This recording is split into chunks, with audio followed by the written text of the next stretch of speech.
गीते तिन्ही वचन तुला काय जाते सांगायला, इथे आम्हाला लागते भोगायला. हो हो कबूल आहे, तूही भोगत होतास की. अरे जरी मानव अवतारात आलास तरी तू देवच होतास की. आम्ही साधारण माणसं इतकी सहनशक्ती कुठून आणणार. होत असलेले अन्याय केवळ अगतिकपणे बघत राहणार. त्या कंसानं स्वतःचा जीव वाचावा म्हणून दुसऱ्याची पोरं मारली. त्या कंसानं स्वतःचा जीव वाचावा म्हणून दुसऱ्याची पोरं मारली. ती तुझी भावंड होती म्हणून का तू लगेच त्याला शिक्षा केली. अरे या कलियुगात तुझा मामा बराच म्हणावा. अरे या कलियुगात तुझा मामा बराच म्हणावा. कुणी पुत्रप्राप्तीच्या हव्यासपायी का गर्भावस्थेत जीव घ्यावा. कुणी पुत्रप्राप्तीच्या हव्यासपायी का गर्भावस्थेत जीव घ्यावा. आणखी किती मुली इथे जन्मल्या आधीच मारल्या जाणार. आणखी किती मुली इथे जन्मल्या आधीच मारल्या जाणार. त्या कंसाचा वध केलास, यांना शासन कधी करणार.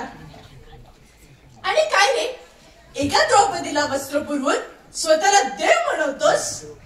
इथे अनेक स्त्रियांवर बलात्कार होतात, त्यावेळी तू कुठे असतोस.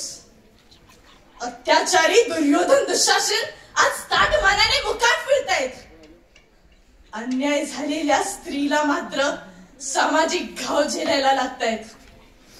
सत्तेसाठी लोचन धृतराष्ट्र अजूनही जगतायत. आंधळेपणाचा सोंग घेऊन खुशाल होणारे अन्याय पाहतायत. त्या सगळ्या नराधमांना कधी आणणार आहेस ताळ्यावर. की गांधारी सारखी अंधपट्टी तू ही बांधलीस डोळ्यावर. की गांधारी सारखी अंधपट्टी तू ही बांधलीस डोळ्यावर.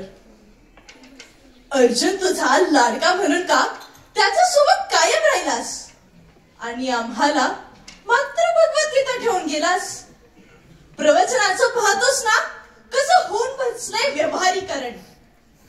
तुझ्या नावाने भक्तांना पैसे कमवायचं आणि फसवायचं साधन.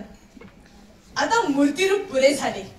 आता मूर्तिरूप पुरे झाले. आता तू प्रत्यक्षात यायलाच हवा. आता तू प्रत्यक्षात यायलाच हवा. दुष्ट वृत्तींचा विनाश करत पुन्हा चक्र सुदर्शन फिरवायलाच हवा.